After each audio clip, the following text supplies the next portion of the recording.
All right, now it's time to start working on the inside of the brochure. So rather than do all that work we did at the beginning again and starting from scratch, let's just go ahead and come up here to File, Save As, and let's call this brochure in. This will be the inside of our brochure, so I'll save it right in that same folder as the outside of the brochure. We'll click Save.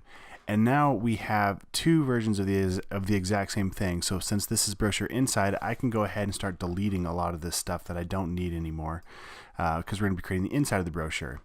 Another thing I could do is just, let's see, come all the way down here to shift click between the top layer and then the layer right above where my guides are. Hit Command G to throw those into a group, and then I can turn that off. And so that way I still have those files to reference if I wanted to bring over the text in the new front document, but for right now they're not in our way as we're working. Alright, so I'm going to go ahead and bring my layers panel back into Docket with the rest of those windows.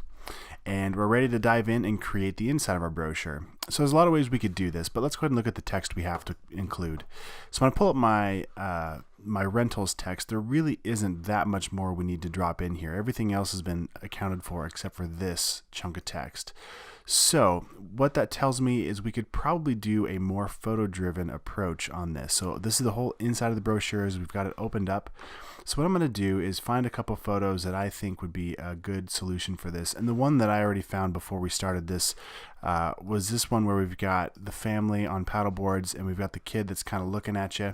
And the reason why I like this is because it shows that paddleboarding can be a family thing. It's not just, you know, it could be anybody, right? And so what I'm thinking here as I bring this in, I'm just going to scale it up and make it go full width here, and I'm going to center him, since he's the one that's looking directly at you. I'm going to center him to the center of the document right here, and that gives me a lot of space over here on the top right and kind of in the middle panel to bring in those details on the rentals. So with that dropped in, let's go ahead and bring in some text, and what I'm thinking is I'll turn on this group again.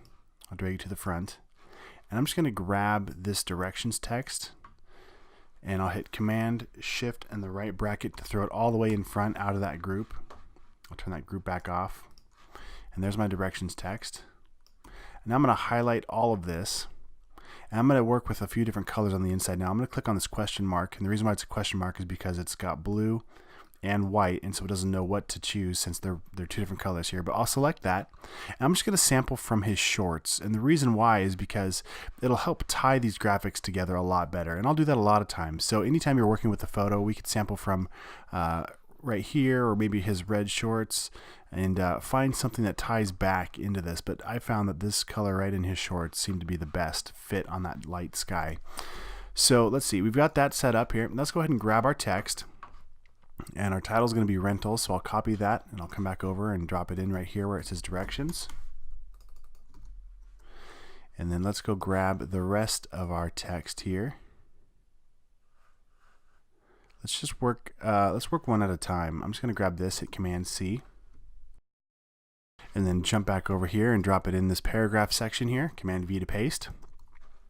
All right, so we've got one set of text. Now let's bring back over the rest of it here.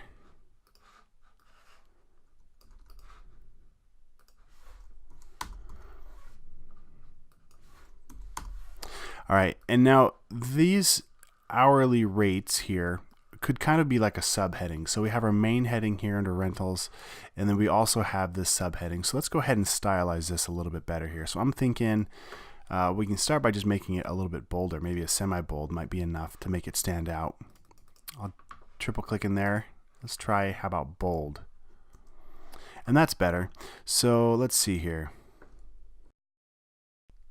I'm going to go ahead and turn this subheading we just made into a paragraph style. So I'll come over here to my paragraph styles, and I'll highlight this text, and I'll add a new paragraph style, and we'll call this H2, or subheading 2.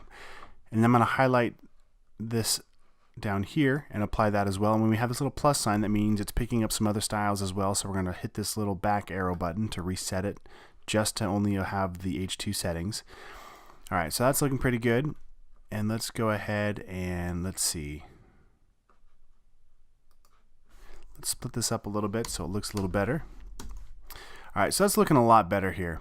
The next thing we want to do is make sure we have all of our text, and we have one more chunk of text that didn't come over. Let's grab this here.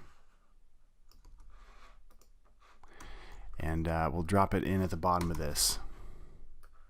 Now I could have just copied and pasted all of this at one time, but sometimes it's overwhelming to work with all the text at once when you're not sure exactly how it's going to lay out and if it's going to look good. And in this case, the waves and the darkness of this color right here is kind of interfering with my text. So I need to spend some time here refining that. So I'm going to go ahead and push pause, refine this a little bit, and then in the next lesson we're going to jump in and show you how to export this file.